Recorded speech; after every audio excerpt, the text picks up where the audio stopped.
Now, some more problem. If I say कि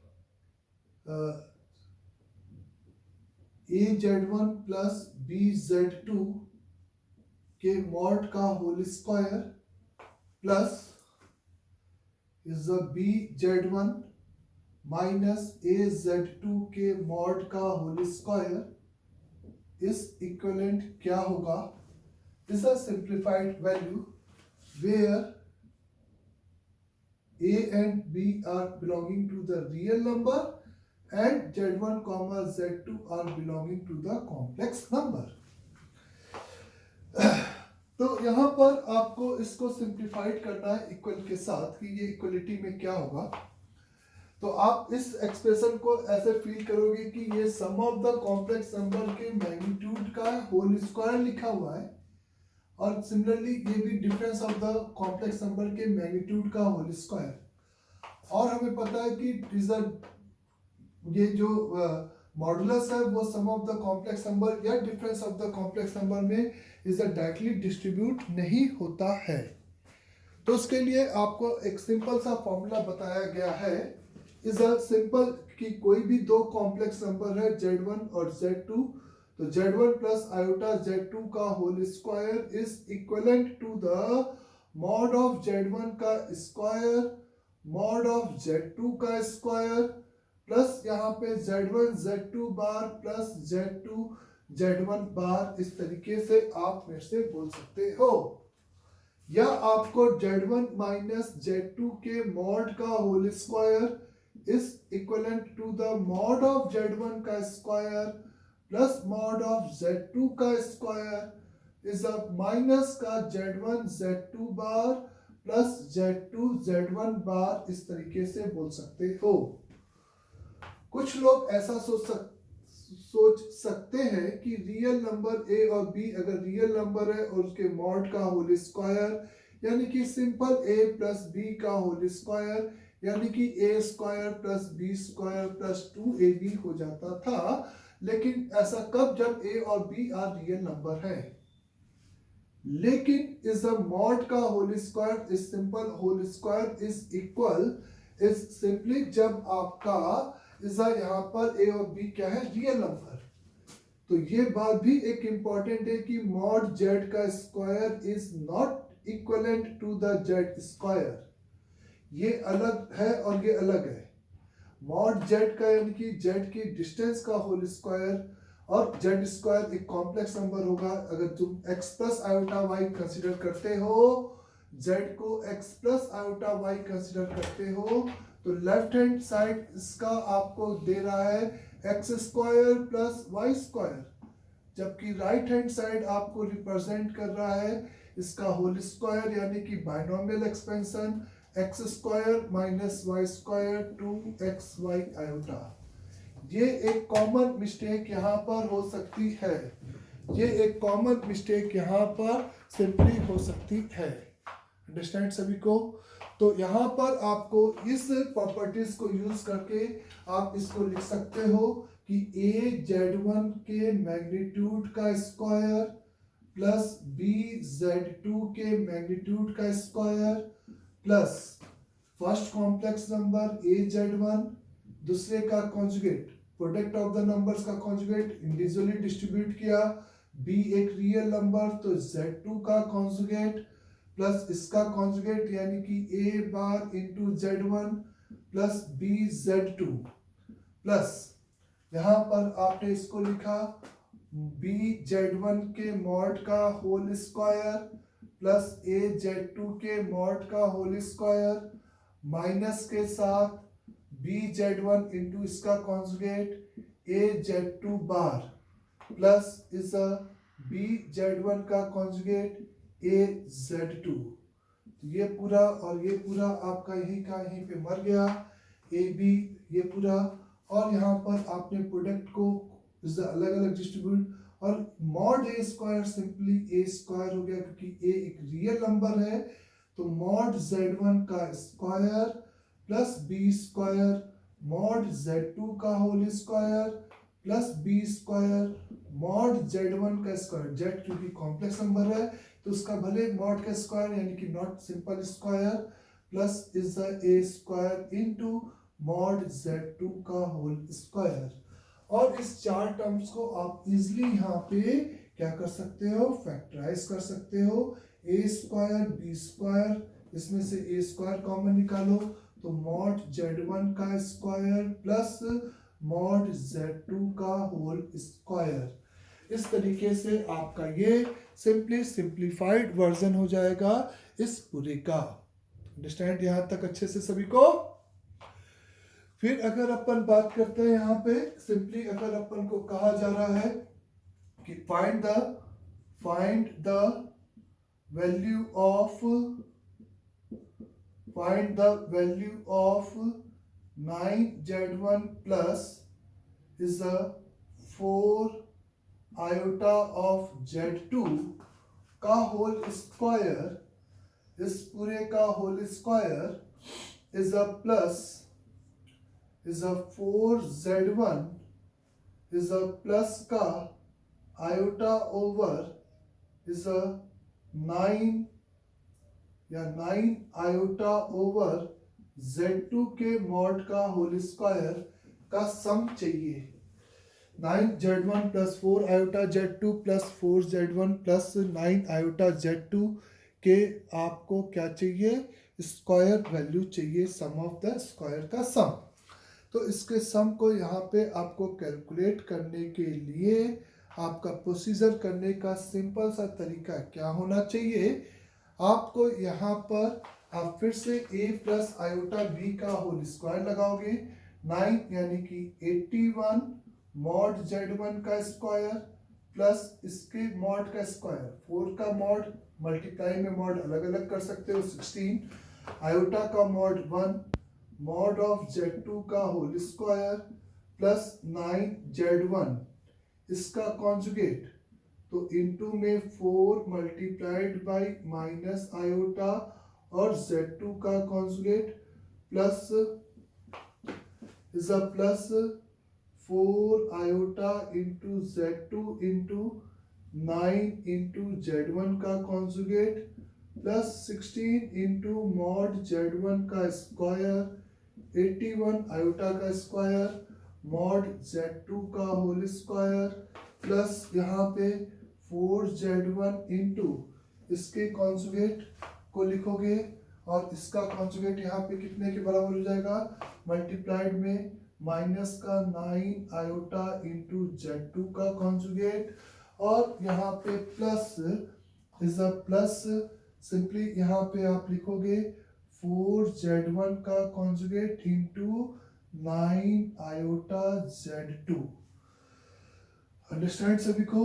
तो इस यहाँ पे z2 का कॉन्जुगेट z1 का कॉन्जुगेट 9 4 ये भी माइनस और ये भी माइनस में आ गया, तो थोड़ा सा अपन को यहाँ पर इस कैलकुलेशन पार्ट में मान लेते हैं ये डिफरेंस पूछा गया है, तो ये आपका माइनस हो जाएगा, ये यहाँ पे माइनस लगाकर ऐसे ब्रैकेट लगा दिया, सीधी सी बात है ना। क्वेश्चन में थोड़ा सा चेंजेस कर दिया जिससे कि ये थोड़ा सा कट जाए, ये कट जाए, ये पोर्शन यहाँ से कट जाए, 18 में से 16 चला जाएगा, तो this is equivalent to the, यहाँ पे आपका कितना हो जाएगा बच्चे, ऐसा 75 70 नहीं, क्यों 75 क्यों भाई, 11 में से 6 गया 5, 7 में से 1 गया इज अ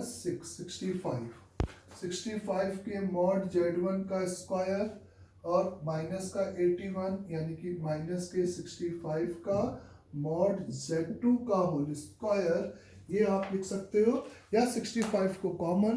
तो मेरा कहना है कि इस तरीके से हम प्रॉपर्टीज को एकदम सही तरीके से यहाँ पर अप्लाई करें, ये इम्पोर्टेंट पॉइंट है ना। ये एक इम्पोर्टेंट फैक्ट है कि आप एकदम पर्टिकुलर इस आइडेंटिटीज को एकदम फील करते हुए सही एकदम अप्लाई करें, उसमें कोई भी जल्दबाजी में इस गलत काम ना करें, ठीक है, गलत स्टेप ना करें, कहने का मतलब। Next is,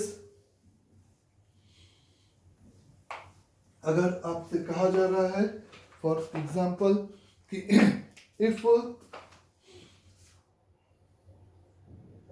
mod of z1 is equal the mod of z2 is equal to mod of z3 is equal to mod of z1 plus z2 plus z3 is equal to 1 है, then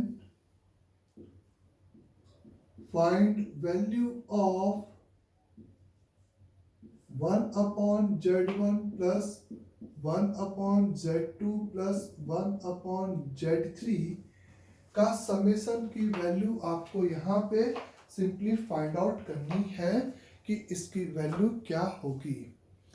तो mod z1 plus mod z2 plus mod z3 is equal to, आपको इस चारों की value 1 दे रखी है और आपको इसकी वैल्यू इज अप्लाई करनी है।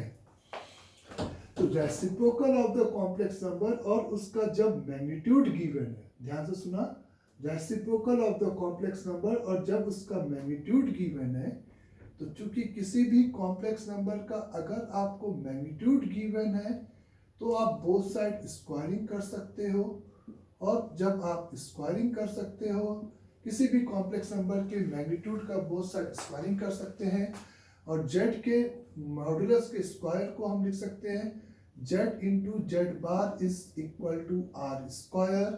तो यहाँ पे 1 upon z is equal to the Z bar divided by R square. ये एक तरीका आप अप्लाई कर सकते हो। रेसिप्रोकल को ऊपर ले जाने के लिए सिंपली इसी के कॉन्जुगेट से ऊपर नीचे मल्टीप्लाई कर दिया, क्योंकि यहाँ पर आपको इसका मैग्नीट्यूड गिवन था। तो जिसकी आपको वैल्यू निकालनी है उसमें 1 upon reciprocal of the complex number, simply z1 का कॉन्जुगेट अपॉन, क्योंकि इसका मैग्नीट्यूड 1 है तो r की वैल्यू यहाँ पे 1 है, तो ये इसके बराबर हो जाएगा, प्लस ये z2 का कॉन्जुगेट प्लस z3 का कॉन्जुगेट के बराबर होगा। z1 plus z2 plus z3 के इंडिविजुअल कॉन्जुगेट के सम के ये एक्सप्रेशन आपका इक्विवेलेंट होगा। फिर आप यहाँ पर ये बोल सकते हो कि जैसे इंडिविजुअल कॉम्प्लेक्स नंबर का magnitude is the conjugate is simply equivalent to the z1 plus z2 plus z3 के होल कॉन्जुगेट के बराबर होगा। ये बात समझ में आई होगी। और फिर एक बेसिक सी प्रॉपर्टीज कि किसी भी, या चाहे कोई भी सम ऑफ द कॉम्प्लेक्स नंबर हो चाहे कोई भी कॉम्प्लेक्स नंबर हो, उसके कॉन्जुगेट का मॉड उसी के मॉड के बराबर होता है। तो यानी कि आप सिंपली मेरे से बोल सकते हो कि ये z1 plus z2 plus z3 के सम के ऊपर से कॉन्जुगेट हटा दिया, क्योंकि ये मैग्नीट्यूड की बात हो रही थी। सिंपल सी बात है। और इसकी वैल्यू आपको 1 दे रखी है, इसलिए इसका आंसर सिंपली यहाँ पर क्या हो जाएगा बच्चे, इसका सिंपली आंसर यहाँ पे 1 के बराबर ये आपका कैलकुलेट होगा। 1 के बराबर इस तरीके से आप सिंपली कैलकुलेट कर सकते हो इस बात को यहाँ पे। Now the next problem is simple similar जैसा कि इफ अपन को दे रखा है mod z1 is equal to 1, mod z2 is equal to the 4 and mod या 2 mod z3 is equal to 3 and mod of z1 plus z2 plus z3 is equal the 1, then find value of is z2 z3 plus 4 into z1 z3 plus 9 into z1 z2 का whole magnitude की आपको value चाहिए। तो z2 z3 plus 4 z1 z3 plus 9 z1 z2 ये combination ऊपर दिए गए इस प्रॉब्लम से अगर आप मैच करो तो 4 9 2 का स्क्वायर 3 का स्क्वायर यानी कि r का स्क्वायर है। तो आप अगर सिंपली इस ब्रैकेट में से जिसकी वैल्यू निकालनी है उसमें से अगर आप यहाँ पे मैनिपुलेट करो z1 z2 z3 को कॉमन निकाल दो तो ब्रैकेट के साथ ये हो जाएगा 1 upon z1 plus 4 upon z2 plus 9/Z3। बोले बच्चे 1 2 3 और ये पूरे ग्रुप में इस मॉड को हम डिस्ट्रीब्यूट कर सकते हैं। तो this is equivalent to the mod of Z1 1, mod of Z2 2, mod of Z3 3 into सब में मॉड को अलग अलग नहीं कर सकते, तो ये 1/Z1 4/Z2 प्लस 9/Z3 ऐसा लिखा जा सकता है बच्चे का। फिर आप यहाँ पर सिंपली मेरे से कह सकते हो कि 1/Z1 यानी कि Z1 का बार हो जाएगा, 4/Z2 आप दोनों तरफ स्क्वायरिंग करोगे तो 4/Z2, Z2 का बार हो जाएगा, तो ये 1 मल्टीप्लाइड बाई 2 मल्टीप्लाइड बाई 3, तो Z1 का बार प्लस Z2 का बार प्लस Z3 का बार ऐसा लिखा जाएगा। फिर से आप वही सेम तरीका, क्योंकि आपको इंडिपेंडेंट ऑफ कॉन्जुगेट का मैग्नीट्यूड दे रखा है, तो ये 6 multiplied by Z1 plus Z2 plus Z3 के मैग्नीट्यूड के बराबर हो जाएगा। कॉन्जुगेट चढ़ाओगे तो आंसर की वैल्यू 6 आ जाएगी, क्योंकि उसकी वैल्यू आपको कितनी पता है, यहाँ पे सिंपली 1 पता है, तो आंसर की वैल्यू यहाँ पे कितनी आ जाएगी बच्चे, सिंपली 6 के बराबर हो जाएगी। तो इस टाइप से आपको सम ऑफ द कॉम्प्लेक्स नंबर का मैग्नीट्यूड अगर चाहिए और उसके रेसिप्रोकल जैसी चीज दे रखी है, तो आप इस तरह से बेसिक प्रॉपर्टीज लगाकर उसका आंसर यहाँ पे कैलकुलेट करते हो। अंडरस्टैंड यहाँ तक अच्छे से। फिर अगर आप बात करते हो कुछ इस टाइप के क्वेश्चंस की, इफ लेट अज्यूम कि late assume the Z1 minus 2Z2 divided by the Z1 minus का 2Z2 divided by is simply यहाँ पे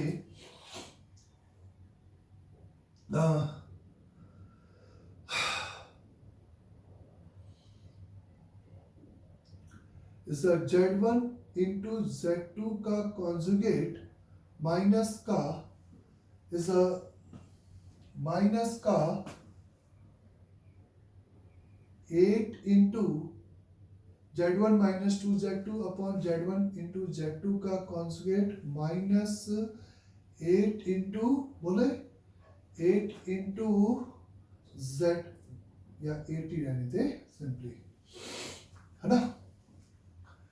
इस इक्वल टू आपको दे रखा है, इस पूरे की वैल्यू आपको यहाँ पर इस गिवन है 5 एंड यहाँ पर एज वेल एज हमें ये गिवन है कि mod Z2 is equal to the 2 है, मॉड Z2 तो इज इक्वल द 2 है, तो मॉड Z1 की वैल्यू क्या होगी, ये सिंपली यहाँ पर मेरे को फाइंड आउट करना है।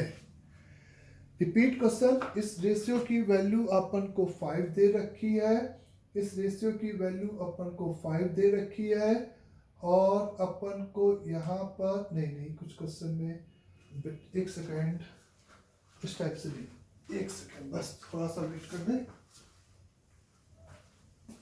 ना, ऐसे नहीं, ऐसे सिंपल सा आपको पहले दिया है, ऐसा ऐसे समझिए, mod of Z1 minus 4Z2 divided by 4 minus Z1 into Z2 का कॉन्जुगेट की वैल्यू 1 है, and mod of Z2 is not equal to 1 है, then find mod of Z1 की वैल्यू क्या होगी। तो difference of the complex number upon difference of the complex number का magnitude आपको सिंपली यहाँ पे 1 गिवन है, और आपको mod Z2 is not equal to 1 है, तो मॉड Z1 की वैल्यू पता करनी है। तो ratio of the complex number में हम जरूर मॉड को डिस्ट्रीब्यूट कर सकते हैं, लेकिन difference of the complex number में हम मॉड को डिस्ट्रीब्यूट नहीं कर सकते। अंडरस्टैंड यहाँ तक सभी को अच्छे से। यहाँ पे अगर आपको कहा जा रहा है कि ये गिवन 1 है और ये नॉट इक्वल टू 1 है, तो इस इक्वल टू 1 के लिए प्रोसीड करने का जो तरीका होगा, आपने सबसे पहले इस मॉड को ऊपर और नीचे इस तरीके से सिंपली डिस्ट्रीब्यूट कर दिया है इज इक्वल टू 1। तो सिंपली यहाँ पर z1 माइनस 4z2 का mod is equate with 4 minus z1 into z2 के बार के बराबर होगा। अगर ये इसके बराबर है तो इसका स्क्वायर इसके बराबर होगा, क्योंकि डिफरेंस ऑफ द मॉड को अगर हमें इक्वल के साथ सिंप्लीफाइड करना है तो उसके स्क्वायर को हम जनरली करेंगे हमेशा। तो यहाँ पे मॉड ऑफ z1 का स्क्वायर प्लस इसको लिख सकते हो 16 इंटू मॉड ऑफ z2 का स्क्वायर, बीच में माइनस है तो माइनस को रखते हुए यहाँ पे सिंपली इसका यानी कि z1 इंटू इसका कॉन्जुगेट 4 का कॉन्जुगेट 4 और z2 का बार प्लस z1 का कॉन्जुगेट इंटू 4 का z2, ये इसका एक्सप्रेशन की वैल्यू होगी। This is equal to the 16 minus the 16 plus इसके मॉड का होल स्क्वायर और मॉड यानी कि मॉड ऑफ z1 का स्क्वायर, क्योंकि प्रोडक्ट में मॉड अलग अलग कर सकते हो, और इसके मॉड यानी कि कॉन्जुगेट उठ जाएगा अंदर से, और इसका बीच में माइनस है तो माइनस 4 कॉपी किया, इसका कॉन्जुगेट लिया और प्रोडक्ट का कॉन्जुगेट यानी कि बच्चे z1 इंटू z2 का कॉन्जुगेट यानी कि इस पे कॉन्जुगेट और उसका कॉन्जुगेट खत्म हो गया, प्लस इसको कॉपी किया z1 इंटू z2 का कॉन्जुगेट और 4 का कॉन्जुगेट 4 ही रहेगा, इतना है क्योंकि प्योरली रियल नंबर है।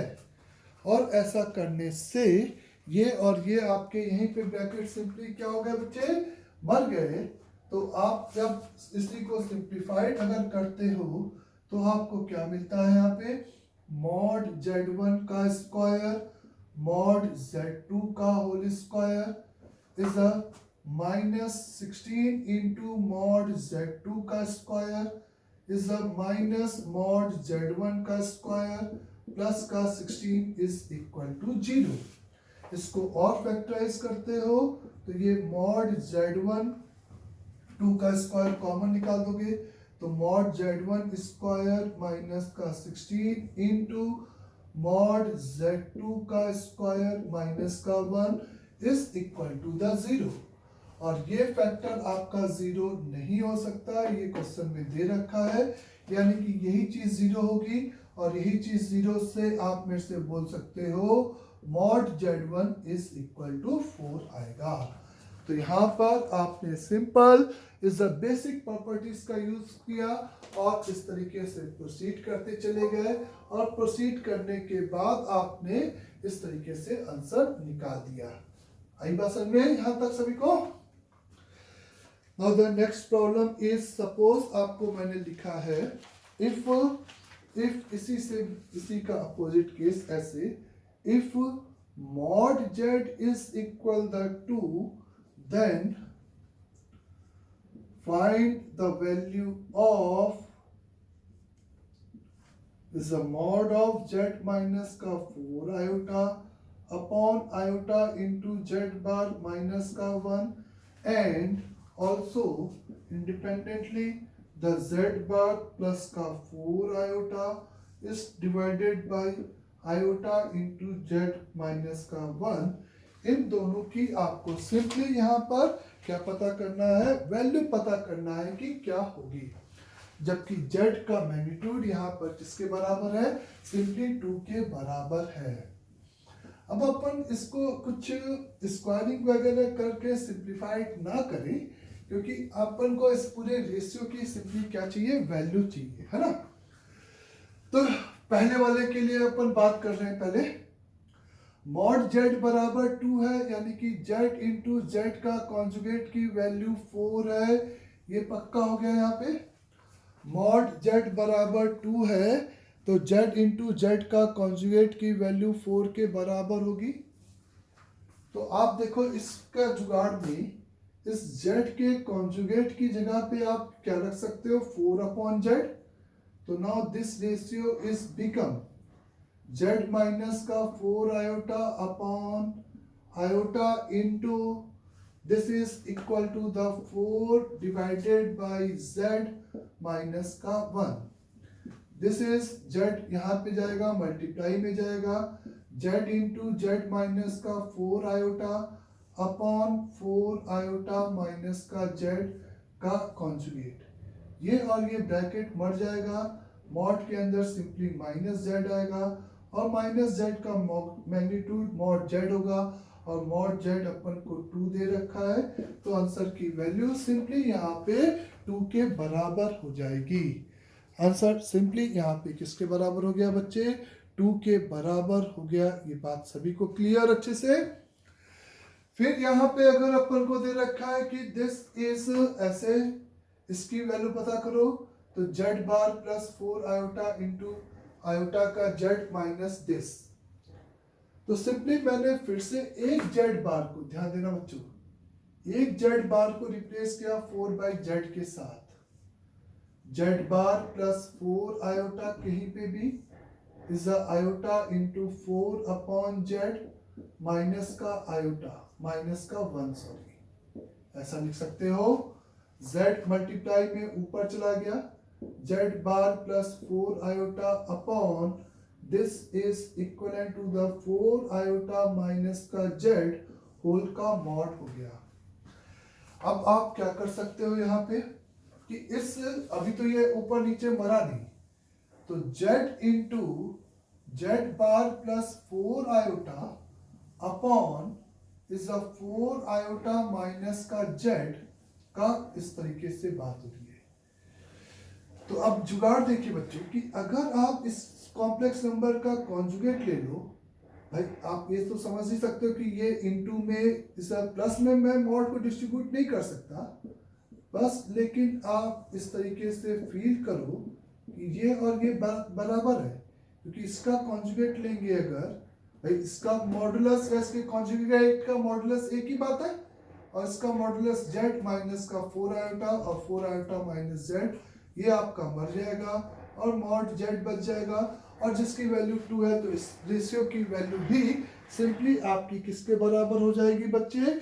2 के बराबर हो जाएगी। यहाँ पे इस रेशियो की वैल्यू भी सिंपली किसके बराबर हो जाएगी? 2 के बराबर हो जाएगी। Now the 6 of z minus का iota divided by the 2 plus 3 iota of z is lesser than or equal to the 1 है, then prove that the mod of z is lesser than or equal to 1 by 3 के होगा। अगर ये ratio की value lesser than और equal to 1 है तो proof करना है कि मॉड z की वैल्यू 1 by 3 से छोटी होगी। तो आप इसको फिर से मॉड को अलग अलग किए और एक मॉड को उधर लेके चले गए, तो 6z minus iota is lesser than, mod को रेशियो में अलग अलग कर सकते हैं, मॉड एक पॉजिटिव क्वांटिटी है इसलिए स्क्वायरिंग के उधर ले जा सकते हैं इनइक्वालिटीज के, 2 plus 3 आयोटा z। आप कह सकते हो कि सर कॉम्प्लेक्स नंबर में तो इनइक्वालिटीज नहीं होल्ड करती है, लेकिन मैं कहूंगा कि मैं कॉम्प्लेक्स नंबर में इनइक्वालिटीज होल्ड नहीं करा रहा। ये कॉम्प्लेक्स नंबर का मैग्नीट्यूड एक रियल नंबर होगा और रियल नंबर में ऑर्डर डिफाइन किया जा सकता है। अगर ये इससे छोटा है तो इसका स्क्वायर इससे छोटा होगा। अब यहाँ पे आपने इस difference of the complex number के स्क्वायर के लिए फॉर्मूला लगा दिया, 36 इंटू मॉड जेड का स्क्वायर, आयोटा का स्क्वायर 1, 6z इंटू इसका कॉन्जुगेट माइनस का आयोटा प्लस आयोटा इंटू 6 का z बार। इस सिंपली यहाँ पे आप मेरे से बोल सकते हो इस लेसर देन और इक्वल टू द 4, इसके मॉड का स्क्वायर, तो 9 इंटू आयोटा का मॉड 1 इंटू मॉड जेड का स्क्वायर प्लस यहाँ पे आप लिख सकते हो 2 इंटू इसके कॉन्जुगेट, तो 3 माइनस आयोटा इंटू जेड का कॉन्जुगेट प्लस 2 का कॉन्जुगेट 2 हो गया और यहाँ पे 3 आयोटा जेड हो गया इस तरीके से। तो यहाँ पे 36 का जेड स्क्वायर और 9, तो यानी कि इसको इधर लेके चले जाएं तो ये 27 सही है। सबसे पहले तो 2 3 6 हो गया, 6 आयोटा जेड बार और 6 आयोटा जेड बार। यहाँ पर इस बच्चे यहाँ पर ये माइनस के साथ है और यहाँ पे भी माइनस के साथ है, तो ये इससे मर गया और ये प्लस के साथ है तो ये इससे मर गया। अब सिंपली आपको इसको इधर लेके आ गए तो 27 माइनस दिस यानी कि आपके पास कितना हो गया 27 इंटू मॉड जेड का स्क्वायर इज लेसर देन और इक्वल टू 3 तो मॉड जेड का स्क्वायर इज लेसर देन 1/9 तो it's simply mod Z is lesser than और इक्वल टू 1/3 तो मॉड जेड की वैल्यू सिंपली आपकी यहाँ पे लेसर देन कितनी हो गई 1/3 तो ये बेसिक प्रॉपर्टीज को यूज करके हम प्रॉब्लम इस तरीके से बोल सकते हैं है ना अंडरस्टैंड सभी को तो जो बताया गया उसको फील करो और उसको आराम से अच्छे से नोट करना है और इस प्रॉब्लम के साथ अंडरस्टैंड बच्चों